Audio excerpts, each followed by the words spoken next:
ಈ ತಿಂಗಳು ಮನೆಗೆ ಕರೆಂಟ್ ಬಿಲ್ ಬರಲ್ಲ. ಜುಲೈ ತಿಂಗಳ ಕರೆಂಟ್ ಬಿಲ್ ಲೆಕ್ಕಾಚಾರ ಹೇಗೆ? ಆದ್ರೆ ಇವರಿಗೆ ಮಾತ್ರ ಎಂದಿನಂತೆ ಬಿಲ್ ಬರುತ್ತೆ. ಗೊಂದಲ ಬೇಡ, ಇಲ್ಲಿದೆ ಡೀಟೇಲ್ಸ್. ಎಸ್, ಬೆಸ್ಕಾಂ ಜುಲೈ ತಿಂಗಳಲ್ಲಿ ಮೀಟರ್ ರೀಡಿಂಗ್ ಸ್ಥಗಿತಗೊಳಿಸಿದೆ. ನೀವು ಬೆಸ್ಕಾಂ ವ್ಯಾಪ್ತಿಯ ಗ್ರಾಹಕರಾಗಿದ್ರೆ ಈ ಬಾರಿ ಜುಲೈ ತಿಂಗಳಲ್ಲಿ ನಿಮ್ಮ ಮನೆಗೆ ಮೀಟರ್ ರೀಡರ್ಗಳು ಬಂದು ವಿದ್ಯುತ್ ರೀಡಿಂಗ್ ತೆಗೆದುಕೊಳ್ಳೋದಿಲ್ಲ. ಬದಲಾಗಿ ನಿಮಗೆ ಜುಲೈ ತಿಂಗಳ ಸರಾಸರಿ ಬಿಲ್ ನೀಡಲಾಗುತ್ತದೆ ಎಂದು ಬೆಸ್ಕಾಂ ಅಧಿಕೃತ ಪ್ರಕಟಣೆಯಲ್ಲಿ ತಿಳಿಸಿದೆ. ಮಾಸಿಕ 200 ಯೂನಿಟ್ ಉಚಿತ ವಿದ್ಯುತ್ ನೀಡುವ ಗೃಹಜ್ಯೋತಿ ಯೋಜನೆ ಪರಿಷ್ಕರಿಸಲು ಸರ್ಕಾರ ಮುಂದಾಗಿರೋದು ಗೊತ್ತೇ ಇದೆ. ರಾಜ್ಯ ಸರ್ಕಾರದ ಮಹತ್ವಾಕಾಂಕ್ಷೆಯ ಗೃಹಜ್ಯೋತಿ ಯೋಜನೆಯ ಫಲಾನುಭವಿಗಳ ಮನೆ ಪರಿಶೀಲನಾ ಕಾರ್ಯವು ಜುಲೈ 1ರಿಂದ ಆರಂಭವಾಗಿದೆ. ಈ ಕುರಿತು ತನ್ನ ಅಧಿಕೃತ ಎಕ್ಸ್ ಅಕೌಂಟ್ನಲ್ಲಿ ಪೋಸ್ಟ್ ಮಾಡಿರುವ ಬೆಸ್ಕಾಂ, ಜುಲೈನಲ್ಲಿ ಮೀಟರ್ ರೀಡಿಂಗ್ ಇರುವುದಿಲ್ಲ. ಗೃಹಜ್ಯೋತಿ ಪರಿಶೀಲನಾ ಕಾರ್ಯ ನಡೆಯುವುದರಿಂದ ಜುಲೈ ತಿಂಗಳಲ್ಲಿ ನಿಮ್ಮ ಮನೆಗೆ ಮೀಟರ್ ರೀಡರ್ ಬರುವುದಿಲ್ಲ. ಬದಲಾಗಿ ಕಳೆದ 3 ತಿಂಗಳ ನಿಮ್ಮ ಸರಾಸರಿ ವಿದ್ಯುತ್ ಬಳಕೆಯ ಆಧಾರದ ಮೇಲೆ ಬಿಲ್ ಸಿದ್ಧಪಡಿಸಲಾಗುವುದು ಎಂದು ಸ್ಪಷ್ಟಪಡಿಸಿದೆ. ಇನ್ನು ಆ ತಿಂಗಳ ಬಿಲ್ ಲೆಕ್ಕಾಚಾರವನ್ನ ಕಳೆದ 3 ತಿಂಗಳ ನಿಮ್ಮ ವಿದ್ಯುತ್ ಬಳಕೆಯ ಸರಾಸರಿ ಆಧಾರದ ಮೇಲೆ ಸಿದ್ಧಪಡಿಸಲಾಗುತ್ತದೆ. ಉದಾಹರಣೆಗೆ, ಕಳೆದ 3 ತಿಂಗಳಲ್ಲಿ ನೀವು ಬಳಸಿದ ಒಟ್ಟು ವಿದ್ಯುತ್ ಯೂನಿಟ್ಗಳನ್ನು 3ರಿಂದ ಭಾಗಿಸಿ ಬರುವ ಮೊತ್ತಕ್ಕೆ ಜುಲೈ ತಿಂಗಳ ಬಿಲ್ ನೀಡಲಾಗುತ್ತದೆ. ಗೊಂದಲ ಬೇಡ, ಇದು ಕೇವಲ ಜುಲೈನಲ್ಲಿ ಮಾತ್ರ. ಗೃಹ ಬಳಕೆದಾರರಿಗೆ ಆಗಸ್ಟ್ ತಿಂಗಳಿನಿಂದ ಯಥಾ ಪ್ರಕಾರ ನಿಯಮಿತ ಮೀಟರ್ ರೀಡಿಂಗ್ ಆರಂಭವಾಗಲಿದೆ. ಆಗಸ್ಟ್ನಲ್ಲಿ ನೈಜ ವಿದ್ಯುತ್ ಬಳಕೆಯ ಆಧಾರದ ಮೇಲೆ ಬಿಲ್ ನೀಡಲಾಗುತ್ತದೆ.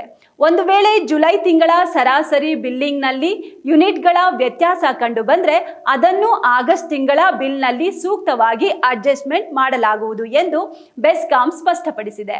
ಹೀಗಾಗಿ ಗ್ರಾಹಕರು ಜುಲೈ ತಿಂಗಳ ಸರಾಸರಿ ಬಿಲ್ ಕಂಡು ಆತಂಕ ಪಡುವ ಅಗತ್ಯವಿಲ್ಲ. ಈ ನಿಯಮ HP ಗ್ರಾಹಕರು, 40 HP ಮತ್ತು ಅದಕ್ಕಿಂತ ಹೆಚ್ಚಿನ ಲೋಡ್ ಹೊಂದಿರುವ LT ಗ್ರಾಹಕರು, ಸೋಲಾರ್ ರೂಫ್ಟಾಪ್ ಗ್ರಾಹಕರು ಮತ್ತು ತಾತ್ಕಾಲಿಕ ವಿದ್ಯುತ್ ಸಂಪರ್ಕ ಹೊಂದಿರುವವರಿಗೆ ಅನ್ವಯಿಸುವುದಿಲ್ಲ.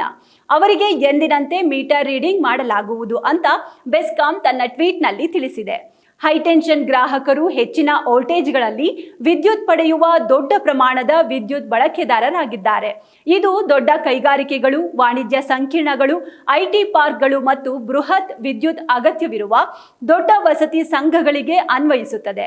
HB ಗ್ರಾಹಕರು ಹೆಚ್ಚಿನ ಪ್ರಮಾಣದ ವಿದ್ಯುತ್ ಬಳಸುವುದರಿಂದ ಅವರ ವಿದ್ಯುತ್ ಬಿಲ್ಗಳು ಪ್ರಮಾಣಿತ ದೇಶೀಯ ಬಿಲ್ಗಳಿಗಿಂತ ಮೂಲಭೂತವಾಗಿ ಭಿನ್ನವಾಗಿರುತ್ತದೆ.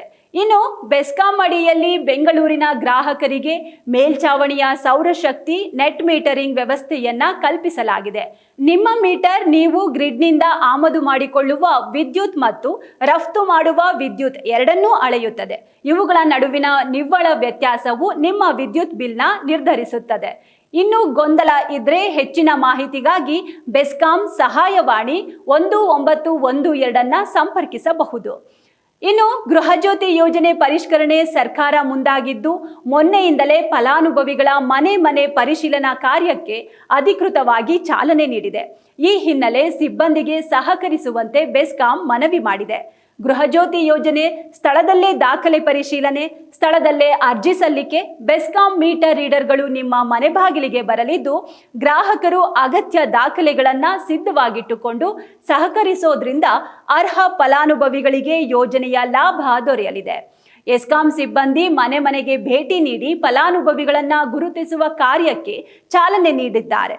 ಪರಿಶೀಲನೆ ವೇಳೆ ಗ್ರಾಹಕರು ತಮ್ಮ ಮತದಾರರ ಗುರುತಿನ ಚೀಟಿ, ಆಧಾರ್ ಕಾರ್ಡ್, ಬಾಡಿಗೆ ಒಪ್ಪಂದದ ಪತ್ರಗಳನ್ನು ತೋರಿಸಬೇಕು.